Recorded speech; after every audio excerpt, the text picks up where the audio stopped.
Hola, muy buenas tardes. Bueno, un minutico ya y nos conectamos, no, comenzamos la transmisión.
Bueno, ya nos vamos conectando. Aquí veo que ya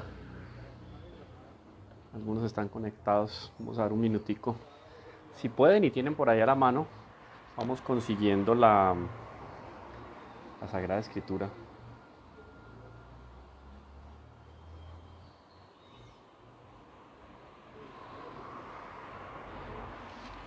Vamos al texto de Lucas, ¿no? Si vamos a hablar del camino de Maús, tenemos que ir a la fuente más directa podemos decir, porque según los historiadores de la iglesia y un asunto compartido por la mayoría de teólogos, uno de los caminantes de Maús era San Lucas. Lucas, aquel médico, pintor, artista griego que dio la fe, fue compañero de Pablo en sus peripecias apostólicas. Entonces vamos al capítulo 24, versículo 13 del Evangelio de Lucas. No sé qué tal se escucha, a ver si por favor me confirman aquí los que están en vivo, cómo estamos de audio, si se escucha bien. Por aquí pasa una que otra moto, yo creo que es lo único que está pasando hoy en día en medio de la cuarentena, pero bueno, igual tenemos posibilidad de comunicarnos fácilmente. Ya 5 minuticos, yo creo que damos inicio. Vamos directo al grano entonces. Repito el capítulo 24, versículo 13. El evangelista Lucas nos trae aquí un texto muy especial en este tercer domingo que nos prepara, tercer domingo de Pascua, que nos prepara para el gran acontecimiento de la ascensión de nuestro Señor y para la venida del Espíritu Santo. 40 y 50 días respectivamente. Bueno, dice el texto del Evangelio. Yo voy leyendo y en medio de eso vamos comentando. Vamos a tratar de hacer aquí un ejercicio de lección divina, ¿no? Leer el texto, meditarlo, hacer alguna exégesis, no es propiamente técnica, pero sí vamos a tener algunos insumos técnicos pues y académicos, pero como resultado vamos a hacerle una proyección para nuestra vida personal. Entonces comenzamos. Los discípulos de Emaús. Aquel mismo día, ¿cuál mismo día? Entonces tengo que irme al contexto del Evangelio, porque ya el Evangelio en los versículos anteriores, en las perícopas anteriores, nos hace referencia a lo que había sucedido después de la resurrección. Entonces las mujeres que habían visto el sepulcro vacío, habían visto el sudario y habían visto la sábana santa envuelta, llegaron donde los apóstoles y los discípulos contaron, pero resulta que los apóstoles no le creen a las mujeres. Eso sucedió entonces después de la resurrección de nuestro Señor. Inmediatamente antes de este capítulo, de este versículo que tiene que ver con Emaús, Pedro llega al sepulcro. Pedro se levantó y corrió al sepulcro. Esto lo cuenta el mismo Lucas. Se inclinó, pero solo vio los lienzos y se volvió a casa, asombrado por lo sucedido. Entonces, aquel mismo día, ahora sí comienza Emaús, iban dos de ellos a un pueblo llamado Emaús que dista 60 estadios de Jerusalén. Bueno, un momentico. Entonces, si aquel mismo día iban estos dos para Emaús, significa, sentido común, no estaban en el cenáculo. Entonces no estaban en el cenáculo porque habían sido enviados a una misión especial, o por el contrario, estaban huyendo de la realidad. Toda la realidad que involucraba la resurrección de nuestro Señor, inclusive la posible persecución de los primeros apóstoles y discípulos. Por lo tanto, aquí Emaús puede significar volver a aquello que yo dejé para abrazar al Señor. Si ellos van hacia Emaús, por lo menos uno de ellos vive en Emaús. Cuando nosotros vamos a los textos, yo había tomado por aquí algunos apuntes del padre Alfonso Salmerón, que vivió en el siglo XVI. Él entró como a los 17 años a la Compañía de Jesús, discípulo contemporáneo de San Ignacio de Loyola. Tiene nada más y nada menos que 16 volúmenes de teología y de exégesis sobre la Sagrada Escritura. Y él recuerda, por ejemplo, que ya para el siglo IV San Jerónimo cuenta que a mediados de ese siglo IV, en el 350 más o menos, en Emaús, llegando a Emaús o en las afueras de Emaús, en un lugar que tradicionalmente se considera la casa de Cleofás, se edificó un templo recordando el hecho de los discípulos de Emaús. Entonces, por lo menos, uno de ellos, porque aquí dice, aquel mismo día iban dos de ellos a un pueblo llamado Emaús, por lo menos uno de ellos, que más adelante Lucas nos va a decir que es Cleofás, vivía o era oriundo de Emaús. Entonces aquí ya hay un simbolismo. Recordemos nosotros que en la Sagrada Escritura tenemos nosotros géneros literarios y tenemos formas literarias, ¿cierto? Nosotros no podemos quedarnos en formas literarias que tengan que ver con la fábula, con la saga, y que nos deje esto simplemente como una inspiración que tuvo Lucas y que coincidió de pronto con Marcos o con Mateo, pero que no está aferrado a la realidad. No, esto fue un hecho histórico. Emaús, una ciudad histórica, que inclusive es comentada por Plinio el Viejo en el siglo I en sus referencias históricas sobre los judíos y sobre las ciudades más importantes que había en la época. Entonces, con este comentario que nos hace, o digamos el apunte que nos hace San Jerónimo de que se construyó un templo, podemos decir que por lo menos Cleofás era oriundo de Emaús. Dista 60 estadios de Jerusalén. Bueno, un estadio olímpico para los griegos. Tenía alrededor de unos 180 metros más o menos. O sea, aquí estamos hablando de unos 11.000 metros, 11 kilómetros pasaditos. Para los que vimos aquí en Medellín, más o menos la distancia, media distancia de aquí a Río Negro. O sea, eso viene siendo casi media jornada de camino. Y conversaban entre sí sobre todo lo que había pasado. Bueno, entonces aquí una vez más, el Evangelio es inspirado por el Espíritu Santo. Siendo inspirado por el Espíritu Santo, ya les decía, tiene una realidad histórica, pero tiene una proyección sobrenatural. Entonces, pongamos los ojos, pero unos ojos críticos aquí en este texto. Conversaban y discutían, ¿no?, sobre todo lo que había pasado. Discutían, tenían diferencias, creían o no creían en lo que había pasado, pero les había quedado claro que se había dado un acontecimiento grandioso, la muerte de nuestro Señor, y por lo menos ellos deben de haber alcanzado algunas noticias primeras de la resurrección, sea por María Magdalena o por las otras mujeres que fueron corriendo al sepulcro. Continúa Lucas y dice, mientras conversaban y discutían, el mismo Jesús se acercó a ellos y caminó a su lado. Pero sus ojos estaban como incapacitados para reconocerle, como incapaces, no tenían la posibilidad de. Recuerden, no hay nada en el intelecto que antes no haya pasado por los sentidos. Si ellos están incapaces es porque su visión es débil, es defectuosa.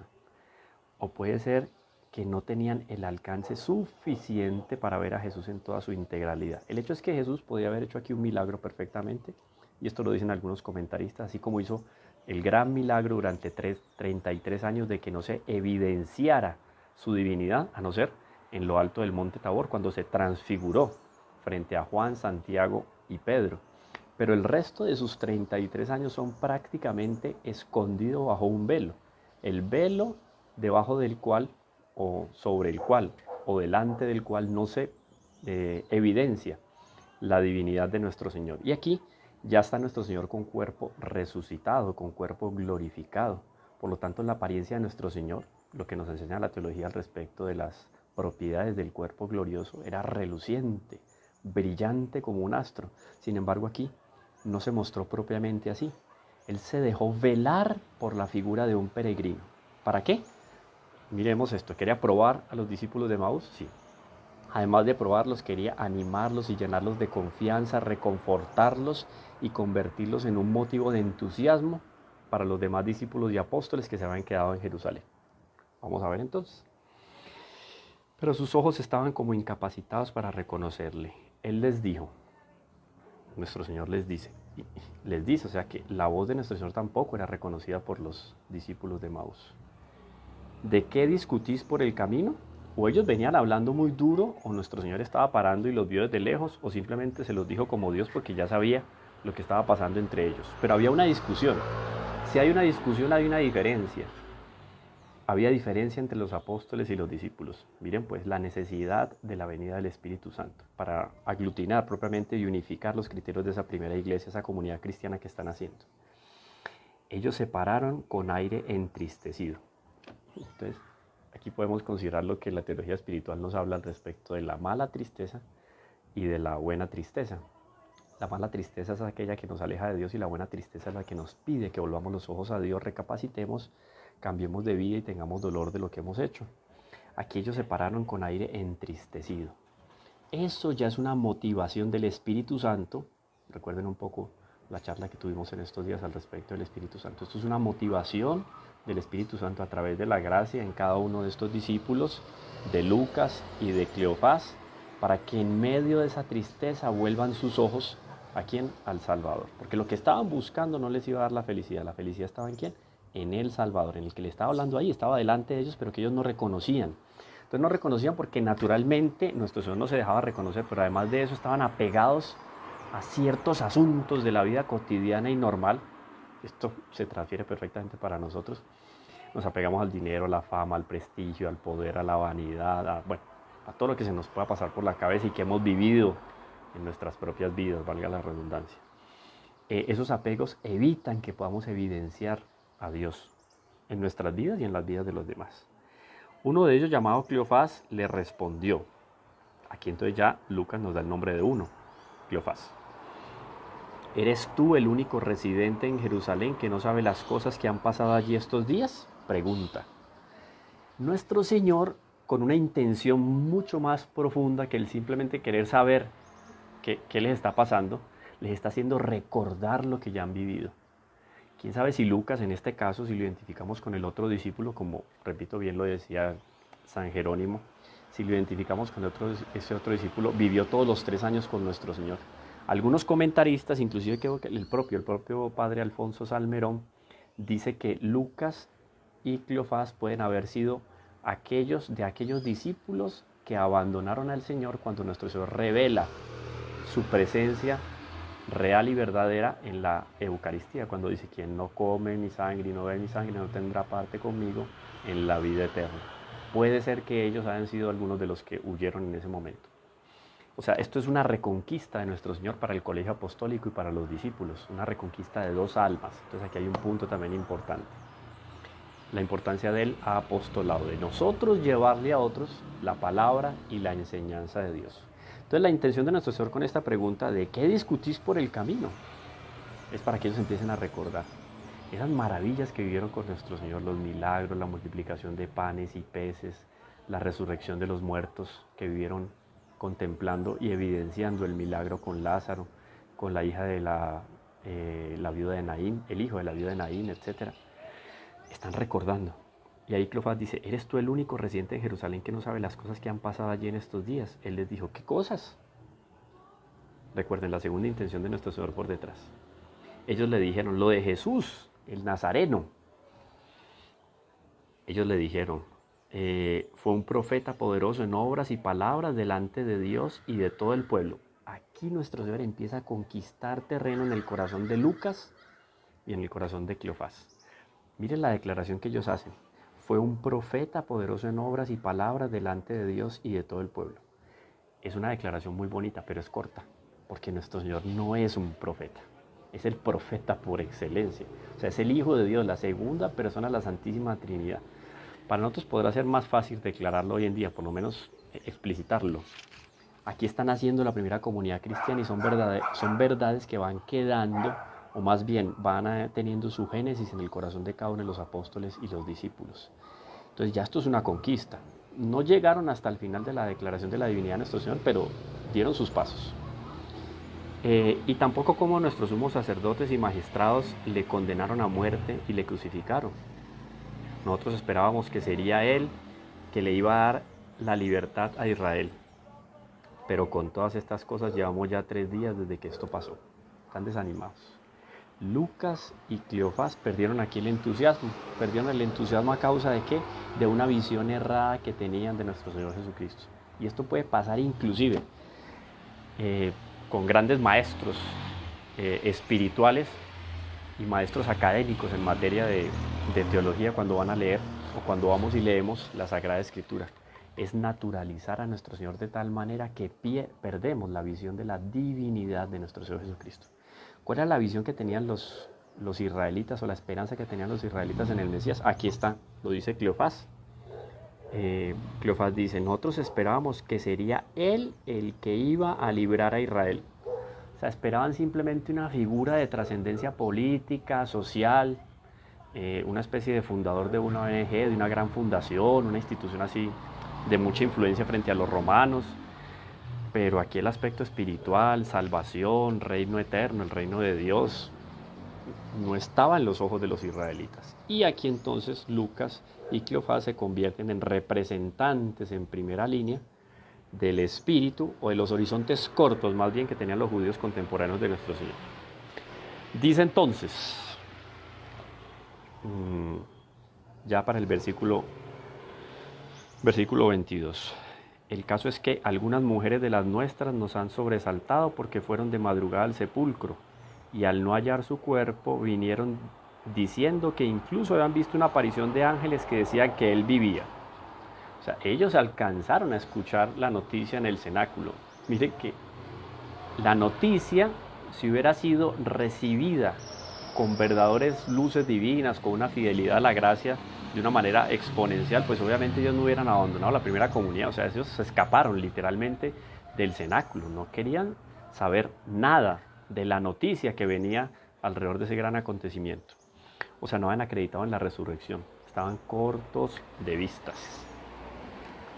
Cuentan entonces todo lo que las mujeres hicieron y continúan el versículo 24. Fueron también algunos de los nuestros al sepulcro, algunos de los nuestros, entonces aquí hace una referencia a Juan, recuerdan que lo leímos la otra vez cuando hablábamos de la resurrección, a Juan y Pedro, que por lo menos en la escritura aparecen como los que fueron al sepulcro, y Pedro, el primer papa, y Juan, el discípulo amado, pues obviamente eran unos medallones y eran unos grandes representantes dentro del colegio apostólico. Aquí ni siquiera dicen los nombres. Fueron también algunos de los nuestros al sepulcro y lo hallaron tal como las mujeres habían dicho, pero a él no le vieron. O sea, el asunto de la resurrección no cabía en la cabeza de los apóstoles y los discípulos. Si no hubiera sido por la gracia de Dios, por la venida del Espíritu Santo. Por eso repito lo que decíamos ayer, el día de Pentecostés se celebra la fundación de la iglesia. Si no, la primera comunidad, o sea, con toda la reverencia, el amor que merecen los apóstoles y los discípulos, porque no somos dignos de desatarle las sandalias a ellos, o sea, hubiera sido un desastre si no hubiera sido por el Espíritu Santo. Así de sencillo. Esta era la visión naturalista. Y es una imagen también de la visión naturalista de la cual nosotros muchas veces participamos en nuestra vida común. Pero a él no lo vieron. Él les dijo, entonces aquí es nuestro Señor Jesucristo. Oh insensatos y tardos de corazón para creer todo lo que le dijeron los profetas. ¿No era necesario que el Cristo padeciera eso para entrar así en su gloria? Entonces ya hay una reprensión de nuestro Señor. Aquí lo tratan a él como peregrino, estaba seguramente con una apariencia de judío. Se veló, nuestro Señor no dejó ver su divinidad, pero estas palabras ya tienen una fuerza. Y aquí es algo impresionante. Aquí dice, y empezando por Moisés y continuando por todos los profetas, les explicó lo que había sobre él en todas las escrituras. O sea, Lucas que fue testigo presencial de este acontecimiento, miren lo que dice, empezó por Moisés, o sea, Moisés, estamos hablando del Pentateuco, Génesis, Levítico, Números, Deuteronomio, Éxodo, bueno, aquí están los 5 primeros libros. Nuestro Señor Jesucristo con los discípulos de Maús hizo una catequesis al respecto del Antiguo Testamento en todo lo que hacía referencia a la vida, pasión, muerte y resurrección de Él. Increíble. Pero ¿cómo habrá sido esa catequesis? Aquí podemos lanzar una hipótesis perfectamente, no es contrario a la fe, podemos hacerlo. Él, nuestro Señor Jesucristo, autor intelectual de la propia creación de Moisés, o sea, más que el propio Moisés, sabría cómo escribir un texto al respecto, un texto profético al respecto de nuestro Señor, o sea, con qué detalles, con qué señas particulares, con qué sabiduría, con qué profundidad él empezó a explicar las escrituras, o sea, yo creo que Lucas y Cleofás estaban embelesados con nuestro Señor, pues sin saber que era nuestro Señor, pero encantados. Entonces pasó por Moisés, aquí dice, pasó por todos los profetas, Ezequiel, Isaías, Jeremías, etcétera. Les explicó lo que había sobre él en todas las escrituras. Yo les hablaba ahorita de este padre, Alfonso Salmerón, que casi que todos sus 16 volúmenes son al respecto de la Sagrada Escritura. O sea, eso es nada. Pobre padre Alfonso Salmerón, con respecto a lo que fue esta catequesis. No dice aquí si fue de 1 hora, de 2 horas. Yo creo que se les pasó el tiempo volando a Lucas. No querían pararse, no querían irse del rinconcito donde estaban conversando. Ah, no pararon. Al acercarse al pueblo a donde iban, seguían caminando. Imagino uno a cada lado o los dos a un lado, medio anonadados, caminando medio de espaldas, escuchando a nuestro Señor y cada vez más encantados, más entusiasmados.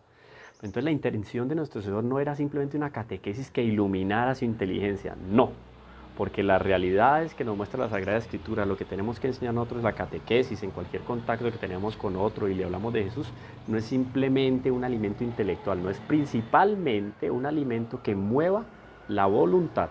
Oye, esto es lo más importante, y esto es lo que estaba haciendo nuestro Señor. Al acercarse al pueblo donde iban, él hizo ademán de seguir adelante. Después de que nuestro Señor ya les hizo semejante catequesis y les contó esas maravillas, nuestro Señor como que desentendido, bueno, hasta aquí llegué, sigo mi camino. Pero ellos le rogaron insistentemente, quédate con nosotros porque atardece y el día ya ha declinado.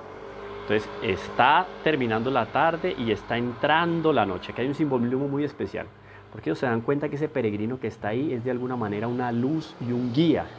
Y ellos tienen miedo y temor de la oscuridad del espíritu y la luz de la santidad. Entonces este peregrino se convierte, peregrino evangelizador, profeta que los instruye en la ley, en la Sagrada Escritura, se convierte en una luz para ellos. Como están entrando a la noche, ellos quieren permanecer con ese peregrino porque se sienten protegidos por él. Entonces nuestro Señor ya va dejando evidenciar algo de su presencia divina. Entró pues y se quedó con ellos. ¿Entró a dónde? Aquí Lucas no nos dice. Entonces coincide esto muy interesante con lo que después nos dice San Jerónimo. Seguramente esta ya era la casa de Cleofás. Cleofás tuvo la gracia de recibir en su casa a nuestro Señor Jesucristo. Una figura también de cómo tenemos que recibir en nuestra casa a Jesús de Nazaret. Entró pues y se quedó con ellos. Sentado a la mesa con ellos, tomó el pan, pronunció la bendición, lo partió y se lo iba dando.